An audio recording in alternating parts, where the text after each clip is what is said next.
In today's video, I want to talk about extreme weight loss.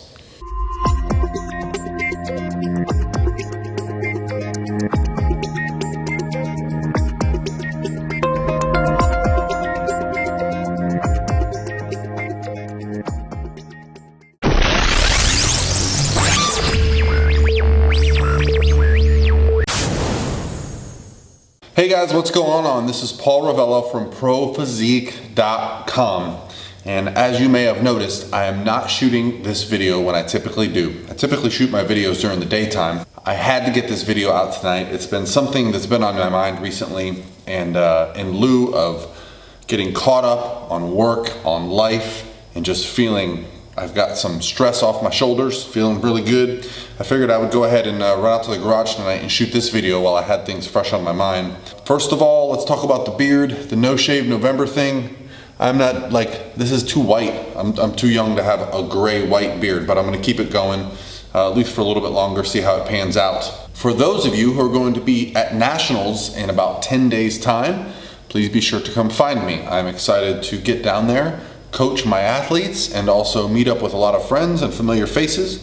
And Miami is an exciting time for a lot of reasons. Basically, it marks the end of the competition season, and then we get to kick off some holidays like Thanksgiving and then get into the Christmas season, and I'm excited for all of that to unfold. Also, the last 3 weeks have been some of the most demanding weeks of my life as far as time is concerned. I had my first ever camp, which I held here in Tampa, Florida. I don't consider myself like a super doer of things. I'm very content to be that guy that stays home and coaches and goes to shows, and I'm not usually that extroverted with my time and efforts, but I've really been pushing myself to get outside my comfort zone, and this camp was definitely outside my comfort zone. But I have amazing help, I have amazing clients, and so the camp was only open to those people who were clients of mine, and we had an amazing time. It was a bonding experience. We had a ton of fun. We learned some stuff, and I'm already looking forward to the next one. Fast forward 2 weeks after that was the third time that I've ever hosted my OCB Florida West Coast Classic bodybuilding show, and it was the first year that it was a pro qualifier for the WNBF. So to be a pro qualifier, I had to have enough entries per class. Well, 4 classes qualified for pro cards. They were open bikini, open figure, open men's physique, and open bodybuilding. So I was able to hand out 4 pro cards, and I couldn't be more excited. I thought some extremely talented people showed up. The level of competition went way up from the previous years, and it was just exciting to be a part of it and to put something back out into the world. And as far as natural bodybuilding goes, at a time when it seems like to me, natural bodybuilding is kind of taking a step backwards. It's not doing as well, it's stumbling a little bit. My show, the show that my wife and I put on, actually took a huge leap forward this year. So, with the support of people like you, the support of the people of the Tampa Bay area, of the bodybuilding community, this show is going to grow again next year. I am putting my foot down. We are going to bring a bigger and better show for next year. So if you're looking for a show to do, think about coming out to Tampa in November. It's a beautiful time. But let's get to the topic at hand before I get too far off on these rants. Hopefully you guys are appreciating my rock shirt. I'm on a streak of wearing a rock shirt 3 days in a row. Not the same rock shirt, but I have a lot of the rock shirts. And tonight, while I was working, I got an update from a client of mine. This client reached out to me 2 years ago. His name is Garrett Pike. 2 years ago when he reached out to me, he said, I'm interested in competing in a bodybuilding show. And when he sent me his pictures, my immediate reaction was like, this guy does not know what he's asking. Here are the pictures of Garrett before. I'll show you some pictures of him over 300 pounds and around 295 pounds. And there you go. That was Garrett saying to me, hey, I want to do a bodybuilding show. When someone reaches out to me who's got that much weight to lose, I immediately have to have an honest conversation with them. So I did. I told Garrett, listen, I think it's great that you want to compete in a bodybuilding show. I asked him some questions. He was doing it for the right reasons. Garrett's a big guy. He's very driven. And so I knew he was gonna lose a lot of weight. I knew he was gonna make a fantastic transformation. But there's a huge difference between weight loss and getting on a bodybuilding stage. And there's a big difference between getting on a bodybuilding stage and being competitive. Garrett wanted to be competitive. So when we started this process, the biggest goal was to just get Garrett into a good lifestyle.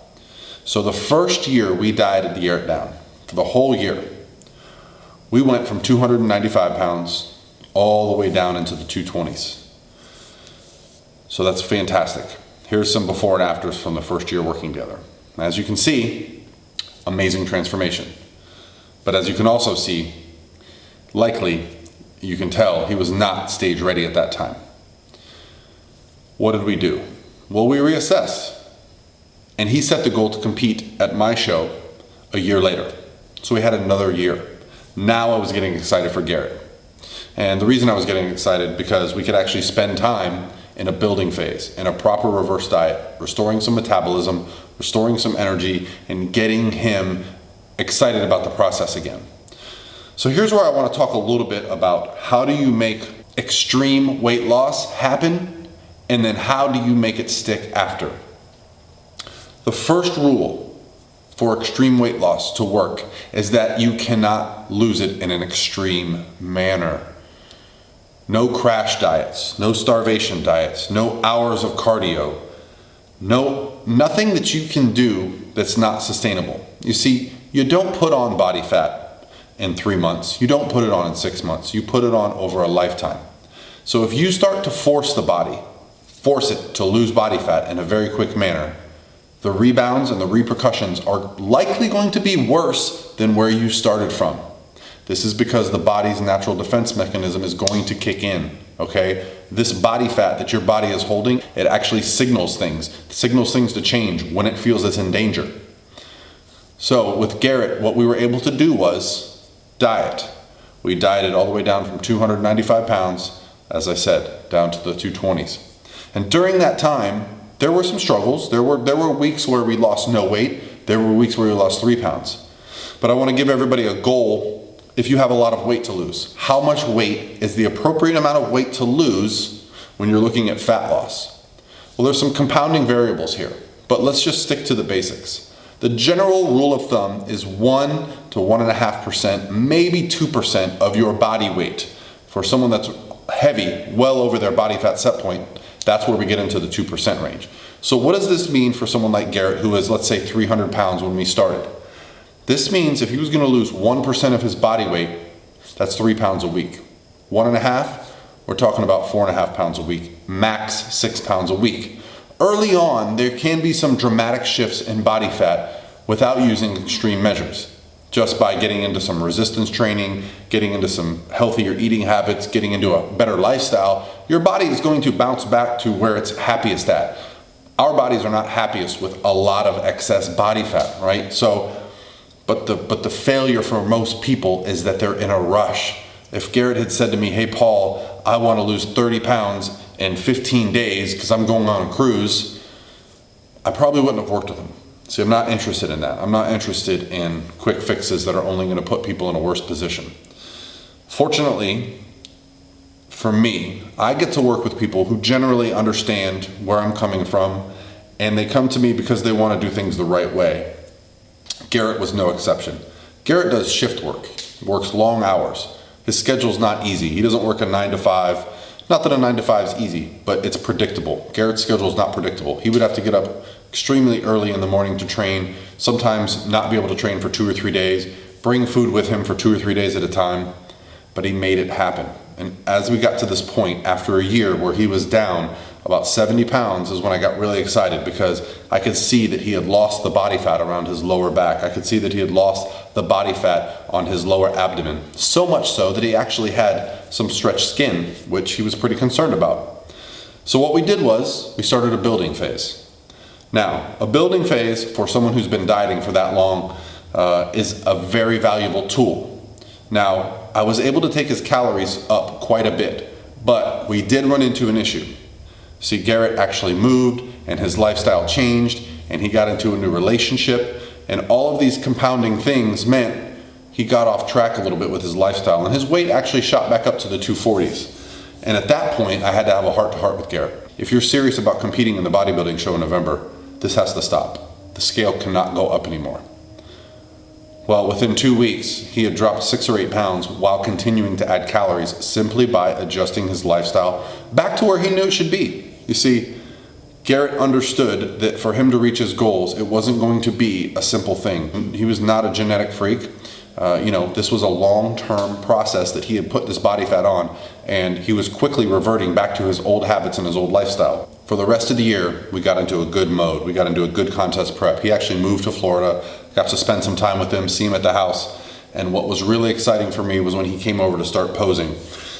And when I saw him get close to that 200-pound mark and he came over and hit some poses for me, I have to tell you, it was probably one of the most exciting things I've ever experienced as a coach, because I was not sure that he would ever actually reach his goal. I was optimistic, but when you're talking about losing over 100 pounds, because Garrett's a tall guy, and I've been around the sport of natural bodybuilding for a long time, and even at 6'2", I knew Garrett had to be around the 200-pound mark to be successful in competing. And so I wasn't always certain we would get there. But when Garrett came over to the house and we started doing some pictures and lifting, and here's some of the pictures that I took while Garrett was here. I'll just flip them over the top here. I knew we had done it. And this was a few weeks out from the show even. And the exciting thing at this point was we actually got into a metabolic building phase where we actually started reversing him into the show, starting adding some calories in, and he actually lost several pounds the last few weeks before the show while adding calories in, while tapering cardio down. And he came into the show looking phenomenal. He won the novice class and he took 4th in the open bodybuilding class. So now what do we do? Where do we go from here? I think the most important thing when we're dealing with these big life changes, losing over 100 pounds of body fat while adding some lean body mass, the biggest thing is that you set that next goal. See, so many people set a goal to lose weight for an event. They say, I want to get down to X amount of weight and I want to go on a cruise. Or I want to get down to X amount of weight and I got my high school reunion. I want to go X amount of weight because I'm going to a festival or it's going to be summer. But they don't think beyond that. That's where the failure happens. You see, the work is never done. Don't think that just because you reach a goal, the work is done. So with Garrett, what we've done is we set the next goal. Garrett got on stage and he looked damn good doing it. But what I was really impressed with Garrett at the show, he went up to the judges and spoke to them after the show and said, hey, what do I gotta do? And he came to me the next week and he gave me a list of things he wanted to bring up. He wanted to improve his legs. He wanted to improve some body parts. He wants to get bigger and he wants to come in a little bit leaner. And so we've started the process. We've started adding calories. We've started changing things. We've started reducing cardio. And we're gonna do a reverse diet. And we're gonna make sure Garrett's in a very good place metabolically, energy-wise, that he is functioning, and that he is learning how to become the new person, the person that doesn't carry around 100 pounds of body fat extra. And perhaps he can inspire others. I've encouraged him to enter the bodybuilding.com spokesmodel challenge, and hopefully he'll do that. But that's up to him. And who knows where it's gonna lead for Garrett. But my big point of this video is that extreme weight loss has to be done properly. Please don't rush the process. Please allow it to happen over time. Change your lifestyle. Focus on weight loss that's 1 to 2% body weight the entire process. And as you get leaner and leaner, be willing to do things like diet breaks. Be willing to do things like refeeds. Be willing to do things like taking some time off, knowing when your body needs a break. And also enjoy it. Enjoy the new look. Enjoy the way you feel. And then when you get there, set that next goal. You know, if anybody would like more specifics, please let me know. This is just something I had to get off my chest because after working with Garrett for 2 years and seeing him at the show the other day, and it's just been an awesome experience to be involved with someone like that. And from a coaching perspective, I don't think that anything I've done is magical. I simply provided the blueprints. Somebody like Garrett was going to get these results with or without me. Now, if he had gotten some bad coaching, it may have taken him longer to get there. I would like to think that I provided the best possible path to reach his goals. But you'll have to ask Garrett if he agrees with that. All right, guys, well, hopefully you enjoyed this video. If you have any questions or comments below, I'd love to answer them. I'd love to give you specifics. You know, I can give you information about his diet and cardio and stuff like that. My big reason for not putting that into this video is because I don't want people to apply that to themselves. There is no equation for each person. Everybody is a unique individual. Everyone has a unique history of dieting, a unique background, a unique genetic makeup. And so I don't want to give you Garrett's plan and think you can apply it to yourself. I'm really excited for the rest of 2016 to unfold and to see what 2017 brings. If you have any questions or comments, please comment below. I'd love to answer them. Please hit the subscribe button if you've watched this long, and hit the like button as well, and I'll get some more content out for you guys soon. Thank you.